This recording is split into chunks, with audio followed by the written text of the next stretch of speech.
Hello student, welcome in my official YouTube channel target physics. Student, जैसा कि आप जानते हैं कि हमारी जनरल साइंस की ये थर्ड सीरीज है, तो चलिए स्टार्ट करते हैं। हमारा फर्स्ट क्वेश्चन है, निम्नलिखित में से कौन सा यंत्र प्रत्यावर्ती धारा को एक दिश धारा में परिवर्तित कर देता है। तो जो एक दिश धारा होती है उसको दिष्ट धारा यानी डीसी बोलते हैं। तो क्वेश्चन हमारा ये है कि वो कौन सा यंत्र है जो एसी को डीसी में कन्वर्ट करता है। तो हमारा फर्स्ट ऑप्शन है अल्टरनेटर।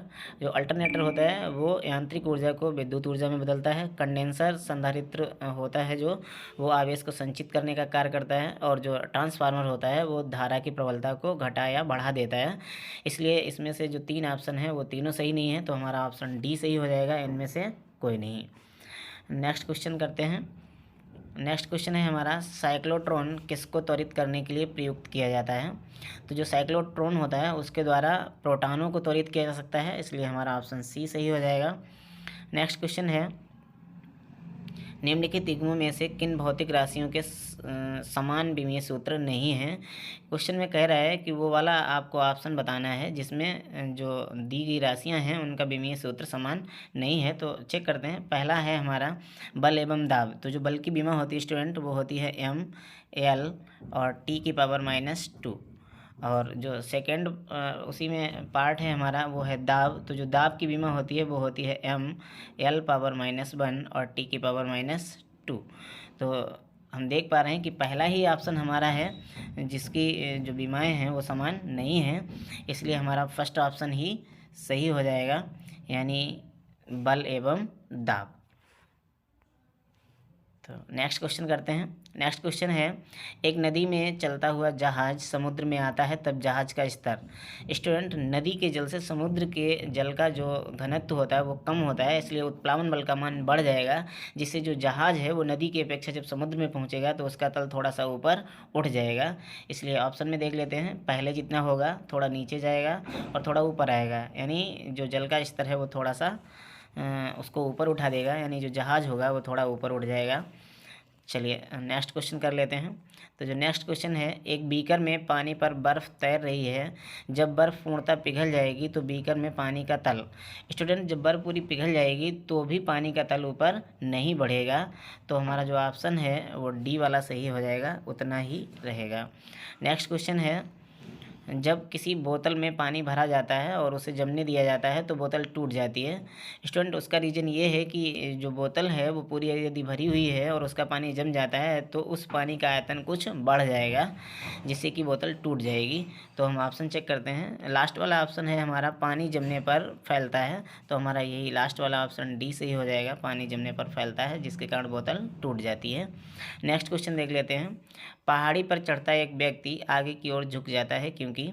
स्टूडेंट, पहाड़ी पर चढ़ता हुआ व्यक्ति अपने आप को स्थायी रूप से यानी संतुलन में रखने के लिए आगे की ओर झुक जाता है, तो हमारा ऑप्शन जो है वो बी सही हो जाएगा, स्थायित्व बढ़ाने के लिए। नेक्स्ट क्वेश्चन करते हैं। नेक्स्ट क्वेश्चन है हमारा 8 नंबर, यदि हम भूमध्य रेखा से ध्रुवों की ओर जाते हैं तो जी का मान। स्टूडेंट, आपको हम जी का सूत्र बता देते हैं। जो जी का सूत्र होता है तो G=GME/RE² होता है। और आपको पता है कि जो पृथ्वी है वो अंडाकार होती है, यानी उसकी आकृति कुछ इस प्रकार की है। तो ये होता है ध्रुव, यानी ये ध्रुवों को मिलाने वाली रेखा है, और ये होती है भूमध्य रेखा। आप देख पा रहे हैं कि ध्रुवों पर त्रिज्या जो होती है पृथ्वी की वो कम होती है और भूमध्य रेखा पर पृथ्वी की त्रिज्या अधिक होती है। तो जो ध्रुवों पर पृथ्वी की त्रिज्या होती है वो कम होती है, तो यहाँ पे जब मान हम कम वाला पुट करेंगे तो जी का मान बढ़ जाएगा। इससे हमें पता चलता है कि ध्रुवों की ओर जाते समय जी का मान बढ़ जाएगा। इसलिए हम अपना ऑप्शन चेक करेंगे कि जी का मान कब बढ़ता है, जब हम ध्रुवों की ओर जाते हैं, यानी हमारा ऑप्शन ए सही हो जाएगा, जी का मान बढ़ता है। नेक्स्ट क्वेश्चन करते हैं। नेक्स्ट क्वेश्चन है, बल गुणनफल है। स्टूडेंट, बल का सूत्र लिखते हैं। जो बल का सूत्र है वो आप जानते होंगे कि F = ma होता है। तो इसका मतलब है इस जो बल होगा उसका सूत्र रहेगा द्रव्यमान गुणे त्वरण। तो हम अपना ऑप्शन चेक करते हैं। हमारे ऑप्शन दिए गए हैं द्रव्यमान और वेग, भार और त्वरण, द्रव्यमान और त्वरण। इसका मतलब हमारा ऑप्शन सी सही हो जाएगा, द्रव्यमान और त्वरण का गुणनफल बल के इक्वल होता है। नेक्स्ट क्वेश्चन देख लेते हैं। नेक्स्ट क्वेश्चन है, शून्य में स्वतंत्र रूप से गिरने वाली वस्तुओं का। स्टूडेंट, शून्य में स्वतंत्र रूप से गिरने वाली वस्तु का त्वरण जो होता है वो हमेशा समान रहता है, इसलिए हमारा ऑप्शन डी सही हो जाएगा, समान त्वरण होता है। नेक्स्ट क्वेश्चन करते हैं। नेक्स्ट क्वेश्चन है, एक लड़की झूले पर बैठी स्थिति में झूला झूल रही है, उस लड़की के खड़े हो जाने पर दोलनों का आवर्तकाल। स्टूडेंट, जो दोलनों का आवर्तकाल है वो झूले पर जब लड़की खड़ी हो जाएगी तो कम हो जाएगा, यानी हमारा ऑप्शन ए सही हो जाएगा। नेक्स्ट क्वेश्चन है, यदि किसी वस्तु का वेग 2 गुना कर दिया जाए तो। स्टूडेंट, आप जानते हैं कि जब वेग 2 गुना कर दिया जाएगा तो उसका संवेग जो होगा, संवेग का सूत्र होता है P बराबर mv, यानी वेग 2 गुना होगा तो संवेग भी 2 गुना हो जाएगा। और उसकी गतिज ऊर्जा का सूत्र होता है K = ½ mv², यानी यहाँ पर जब आप वेग की जगह पे 2 गुना मान पुट करेंगे यानी 2v रखेंगे तो उसका स्क्वायर करेंगे तो 4v² हो जाएगा, यानी जो उसकी गतिज ऊर्जा है वो 4 गुनी हो जाएगी। अब अपने ऑप्शन चेक कर लेते हैं, तो जो हमारे ऑप्शन में दिए गए ऑप्शन हैं उसमें से हमारा फर्स्ट ऑप्शन है संवेग 2 गुना हो जाता है, हाँ हो जाता है। और बी पार्ट है गतिज ऊर्जा 4 गुनी हो जाती है, इसका मतलब ये भी सही है। ऑप्शन सी में है उपर्युक्त दोनों, मतलब यही ऑप्शन हमारा सही हो जाएगा, उपर्युक्त दोनों, यानी ऑप्शन सी। नेक्स्ट क्वेश्चन करते हैं। नेक्स्ट क्वेश्चन है, निम्नलिखित में से सदिश राशि है। स्टूडेंट, जैसा कि आप जानते हैं जो वेग है वो सदिश राशि होती है, इसलिए हमारा ऑप्शन ए सही हो जाएगा। नेक्स्ट क्वेश्चन है, न्यूटन की गति का प्रथम नियम क्या कहलाता है। तो जो न्यूटन की गति का प्रथम नियम है उसको क्या बोलते हैं, जड़त्व का नियम, इसलिए हमारा ऑप्शन सी सही हो जाएगा। नेक्स्ट क्वेश्चन करते हैं, दो वेक्टर जिनका मान अलग अलग है। स्टूडेंट, आप जानते हैं कि यदि दो वेक्टरों का मान अलग अलग है तो उनका परिणामी कभी भी शून्य नहीं हो सकता है, इसका मतलब है हमारा ऑप्शन सी सही हो जाएगा। नेक्स्ट क्वेश्चन है, बर्फ़ पर स्केटिंग करना प्रदर्शित करता है कि दाब बढ़ाने पर बर्फ़ का गलनांक।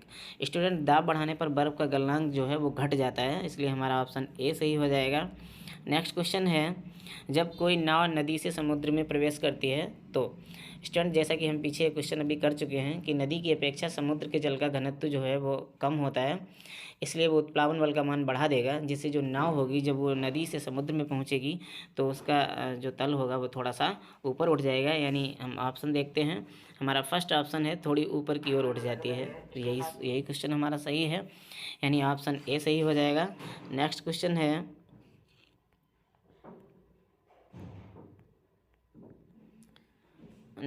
हमारा, निम्नलिखित में से किसमें गतिज ऊर्जा नहीं है। तो किसमें गतिज ऊर्जा नहीं है, ऑप्शन देखते हैं, चली हुई गोली, इसमें गतिज ऊर्जा होती है, खिंचा हुआ धनुष, इसमें स्थितिज ऊर्जा होती है, चलता हुआ हथौड़ा, इसमें भी गतिज ऊर्जा है, और लास्ट ऑप्शन है हमारा बहता हुआ पानी। स्टूडेंट, लास्ट में जो हमारा पानी लिखा हुआ है वो सही नहीं है, तो हम इसको लिख के दिखा देते हैं आपको। लास्ट में क्या होगा, पानी, यानी बहता हुआ पानी जो है उसमें भी गतिज ऊर्जा होगी। तो ये पूछ रहा है कि किसमें गतिज ऊर्जा नहीं है, इसलिए हमारा ऑप्शन बी सही हो जाएगा, खिंचा हुआ धनुष। चलिए नेक्स्ट क्वेश्चन देखते हैं। जब एक चल वस्तु की गति 2 गुनी हो जाती है तो उसकी गतिज ऊर्जा। स्टूडेंट, के बराबर ½ mv² से हम जानते हैं कि जब बी की जगह पे 2v मान रखेंगे तो उसकी गतिज ऊर्जा जो होगी वो 4 गुनी हो जाएगी, इसलिए हमारा ऑप्शन डी सही हो जाएगा, 4 गुनी हो जाती है। नेक्स्ट क्वेश्चन, जब दूध को बिलोया जाता है तो उसमें से मक्खन अलग हो जाता है, इसका कारण है। स्टूडेंट, जब दूध को बिलोया जाता है तो उससे मक्खन अलग होने का रीज़न ये है कि उस पर एक बल कार्य करता है जिसे हम अपसारी बल कहते हैं, और उसी को केंद्रापसारी बल भी कहा जाता है, इसलिए हमारा ऑप्शन सी सही हो जाएगा। नेक्स्ट क्वेश्चन है, कोई साइकिल सवार किसी मोड़ पर घूमता है तो। स्टूडेंट, जब भी कोई साइकिल सवार किसी मोड़ पर घूमता है यानी मुड़ता है तो अपने आप को गिरने से बचाने के लिए अपने आप को केंद्र की ओर कुछ झुका लेता है, इसका मतलब ऑप्शन में चेक कर लेते हैं, अंदर की ओर झुकता है, तो हमारा ऑप्शन बी सही हो जाएगा। नेक्स्ट क्वेश्चन करते हैं, जब हम रबड़ के गद्दे वाले सीट पर बैठते हैं या गद्दे पर लेटते हैं तो उसका आकार जो है परिवर्तित हो जाता है, ऐसे पदार्थ में पाया जाता है। स्टूडेंट, ऐसे पदार्थ में स्थितिज ऊर्जा पाई जाती है, तो हमारा ऑप्शन डी सही हो जाएगा। नेक्स्ट क्वेश्चन है, निम्नलिखित में से कौन सा नियम इस कथन को वैध ठहराता है कि द्रव्य ना तो सृजन किया जा सकता है और ना ही द्रव्य का विनाश किया जा सकता है। तो ये जो नियम है वो होता है द्रव्यमान संरक्षण का नियम, इसलिए अपने ऑप्शन में देखते हैं, हमारा ऑप्शन है द्रव्यमान संरक्षण का नियम, यानी ऑप्शन सी सही हो जाएगा। नेक्स्ट क्वेश्चन है, कोई भी नाव डूब जाएगी यदि वह पानी हटाती है। स्टूडेंट, जो नाव है हमारी वो पानी में तभी डूबेगी जब वो अपने आयतन के बराबर द्रव को हटा देती है, तो हमारा ऑप्शन ए सही रहेगा, आयतन के बराबर। नेक्स्ट क्वेश्चन करते हैं। नेक्स्ट क्वेश्चन है स्टूडेंट, द्रव में आंशिक या पूर्णतः डूबे हुए किसी ठोस द्वारा प्राप्त उछाल की मात्रा निर्भर करती है। स्टूडेंट, जो उछाल की मात्रा है वो ठोस द्वारा हटाए गए द्रव की मात्रा पर निर्भर करती है, यानी हमारा ऑप्शन ए सही हो जाएगा,